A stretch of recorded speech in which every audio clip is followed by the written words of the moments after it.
7. The impact of philosophy on religion. The principle of modernity.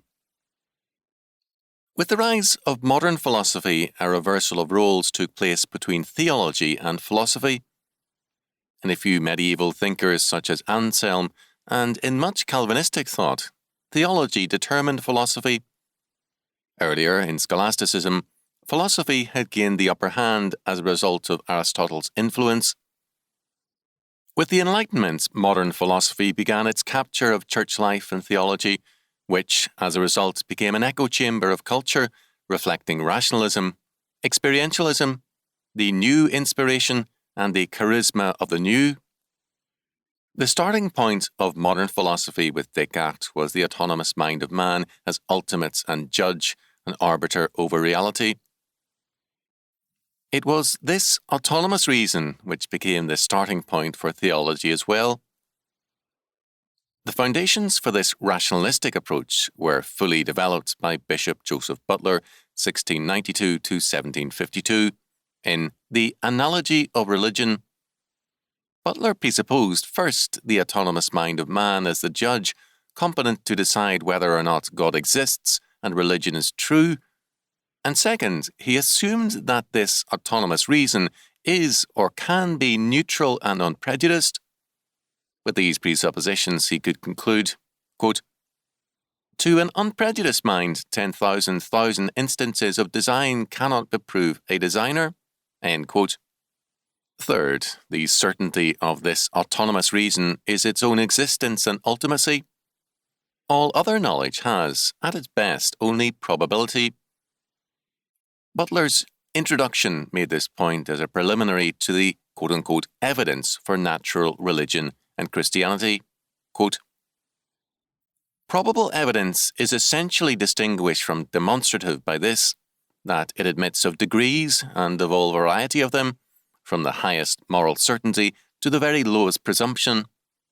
We cannot indeed say a thing is probably true upon the very slight presumption for it, because as there may be probabilities on both sides of a question, there may be some against it, and though there be not, yet a slight presumption does not beget that degree of conviction which is implied in saying a thing is probably true.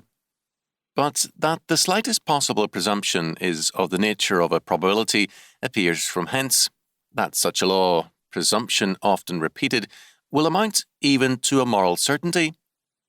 Thus, a man's having observed the ebb and flow of the tide today affords some sort of presumption, though the lowest imaginable, that it may happen again tomorrow.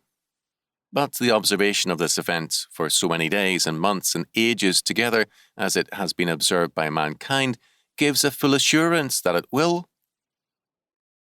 That which chiefly constitutes probability is expressed in the word likely, that is, like some truth or true event, versimile, like it in itself, in its evidence, in some more or fewer of its circumstances. For when we determine a thing to be probably true, suppose that an event has or will come to pass, it is from the mind's remarking in it a likeness to some other event which we have observed has come to pass. And this observation forms in numberless daily instances a presumption, opinion, or full conviction that such event has sometimes, most commonly, or always, so far as our observation reaches, come to pass at like distances of time or place or upon like occasions." End quote. The world of the mind is the world of certainty and the known. The world of God is the world of probability at best and the unknown. Butler's starting point is the mind of man, and from man he reasons to nature, and then from nature to God. All this makes the probabilities with respect to God to rest on the probabilities with respect to nature. Butler makes note of Descartes' method while dissenting from it to a degree in order to follow John Locke.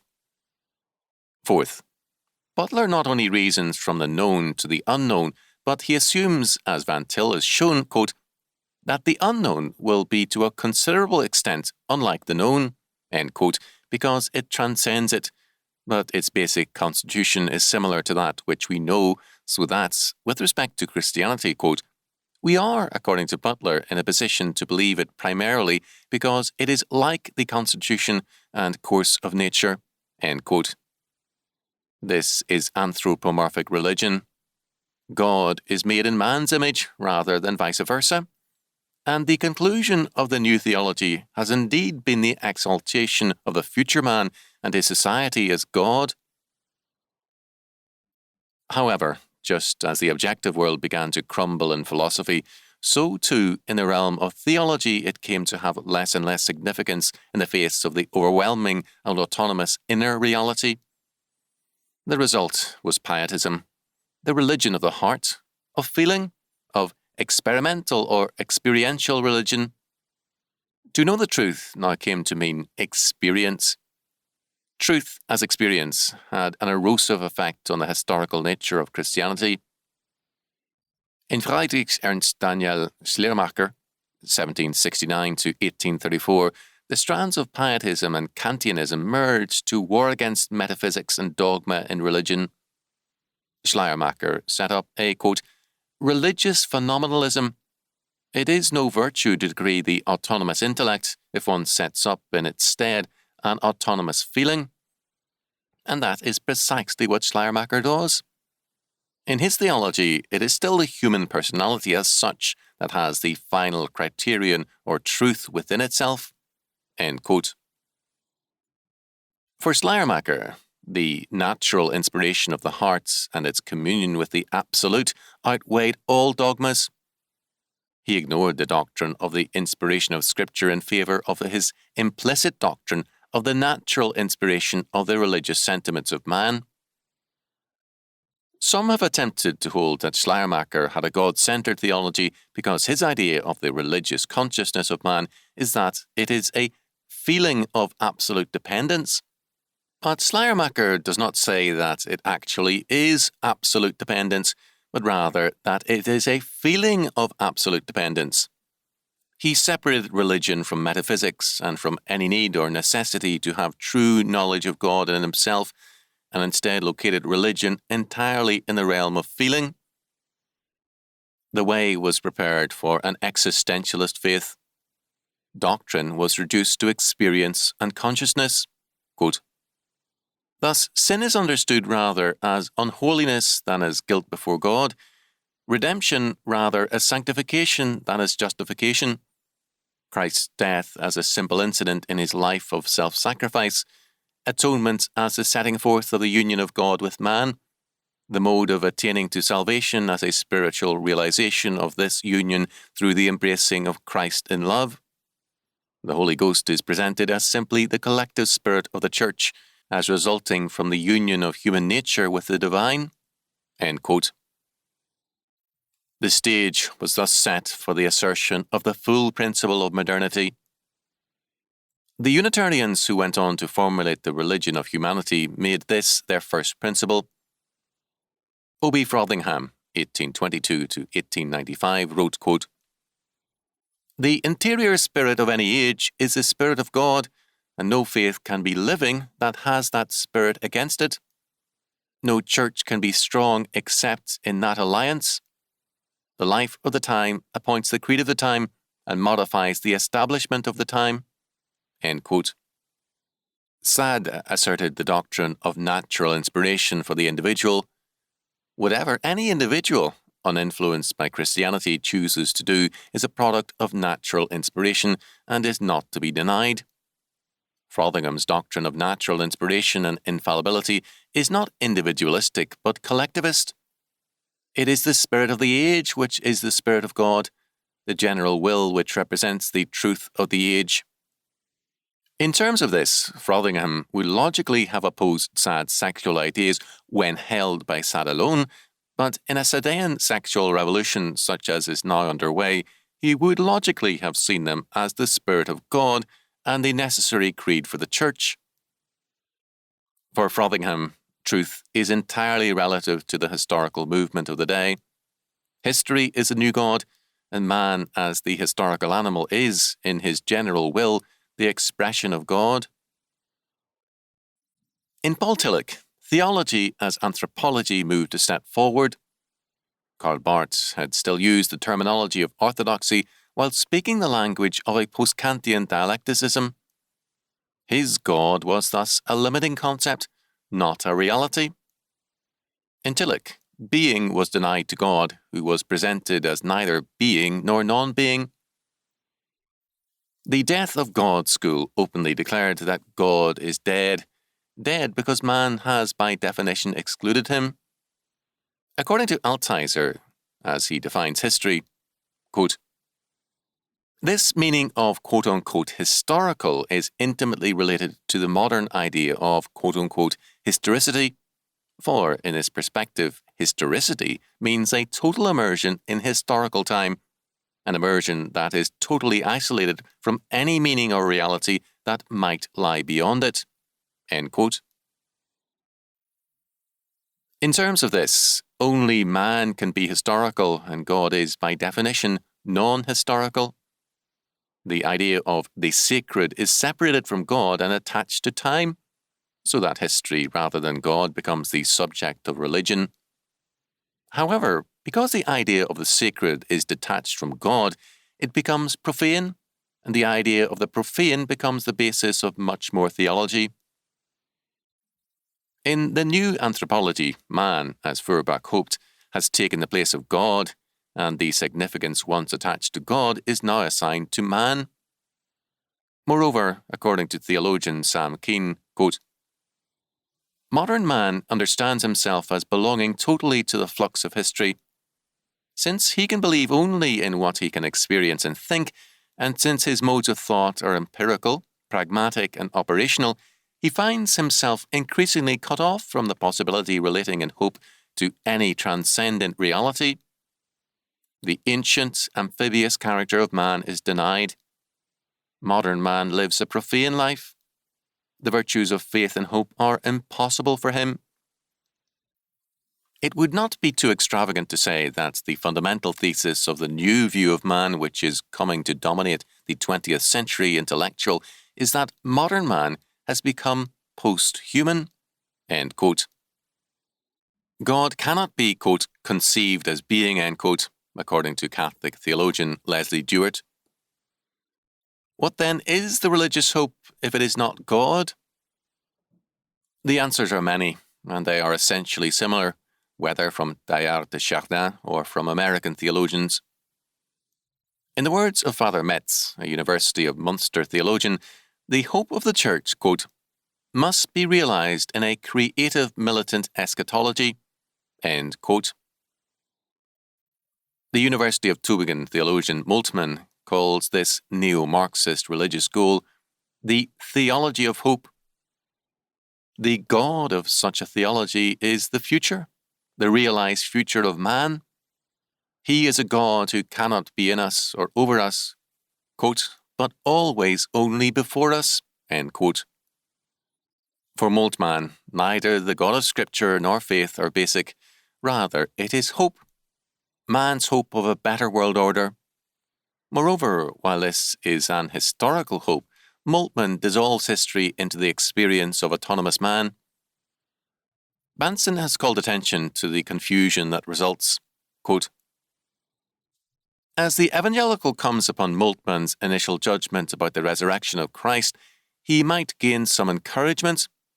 Moltmann says, quote, Christianity stands or falls with the reality of the raising of Jesus from the dead by God.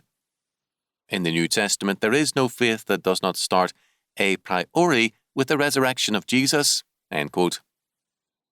But no sooner does he make such a bold assertion that he begins to weaken the thought until all evangelical interest in the resurrection has been washed away. Moltmann goes on to say, quote, the question, what can I know of the historical facts, cannot be here separated from the ethical and existential question, what am I to do, and from the eschatological question, what may I hope for? The question is then no longer whether this proclamation of the resurrection is correct in the quote-unquote historical sense, but whether and how the proclamation is legitimized and necessarily called to life by the event of which it speaks. The event of the raising of Christ from the dead is an event which is understood only in the modus of promise. Hence, the reports of the resurrection will always have to be read also eschatologically in the light of the question, quote, "What may I hope for?" End quote, end quote. A person is left confused and wondering whether among Moltmann's verbiage about, quote, the association of the crucified one with the risen one, end quote, he truly believes in the historical bodily resurrection, or just what? One almost gets the impression that resurrection for Moltmann is synonymous with socio-political involvement rather than depicting an event. End quote. Leslie Jewett, in The Future of Belief, suggested dropping all use of the name of God, as well as picture images and word images of him. For Jewett, quote, "The name of God is possibly not a particularly meaningful one," end quote, for modern man. God does not have being. He, quote, "is not charitable. He is charity," end quote. Another Catholic theologian has written, quote, "In Man Becoming, I try to translate every sentence about God contained in the traditional creeds into a sentence dealing with human possibilities promised to man and changes of consciousness offered to him," end quote. Baum, in describing his thinking and the thought of Eugene Fontenelle, Leslie Jewett, and Eulalio Baltazar, all Catholic theologians, finds all four in essential agreement that, quote, "What is wrong for today in the traditional manner is the objectification of God. Because of the change in the understanding of man and his world, it has become impossible to think of God as a being over against and above human history. God is not objective. God cannot become an object of man's mind, of which he can acquire some knowledge, however analogous, and about which he is able to make true statements. God is not a supreme being of which man can seek any kind of spectator knowledge." The four authors give various reasons why it has become impossible to think of God as the supreme being. The theoretical reasons are connected with the development or evolutionary view of a reality characteristic of the present. Other reasons are drawn from Christian piety itself. For a great number of Christians, traditional prayer has become almost impossible. They can no longer project God before them as the invisible friend or father and then address him in their prayers. End quote. Man is also in the process of becoming. Quote, "Man is always more than man. There is a divine mystery operative in the becoming of man and his world." End quote. Quote, "The doctrine of God is the good news that humanity is possible." End quote. While God does not have being, Baum declares that, quote, "For Jewett, Balthasar, and Baum, God is personal.